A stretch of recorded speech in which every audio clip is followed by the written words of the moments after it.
నువ్వు నిజంగా రైతు బిడ్డవైతే ఒక్కసారి గుండె మీద చేయబెట్టుకుని ఆలోచన చేయి. తెలంగాణ రాకముందు కరెంటు లేనప్పుడు మీ అయ్యనో మీ అమ్మనో లేకుంటే నువ్వు చిన్న ఉన్నప్పుడు నువ్వు వాళ్ళతో పొలం దగ్గరికి వెళ్ళినప్పుడు అరే కరెంటు లేక ఒడ్ల మీదకి నడుచుకుంటూ పోయి అనేక మంది చనిపోయారు.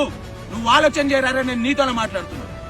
అరే సాగునీరు లేక, అరే కరెక్ట్ లేక, అరే ఎంత మంది పురుగు మందు దాగి చనిపోయారు, ఎంత మంది ఉరివేసుకొని చనిపోయారో తెలంగాణ రాకముందు ఆలోచన చేయి. ఈ రోజు ఆ విషయం ఉందా తెలంగాణ వచ్చినాక? అరే నువ్వు ఆలోచన చేసుకొని నీతోనే మాట్లాడుతున్నా.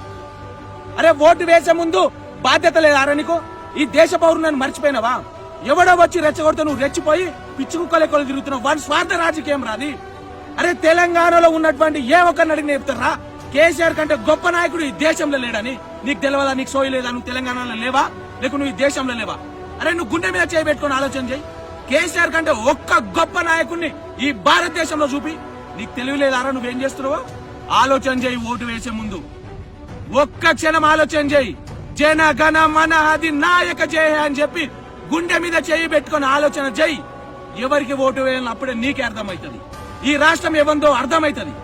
ఈ వీడియో చూస్తున్నటువంటి మిత్రులు మీరు మీ గుండెల పైన చేపెట్టుకుని ఆలోచన చేస్తారని కోరుకుంటూ, ఎవరికి ఓటు వేస్తే మంచిగా ఉంటుందో మీకు తెలుసు, మీరు ఆలోచన చేసుకుంటారని ఆశిస్తూ, జై హింద్, జై భారత్, జై తెలంగాణ.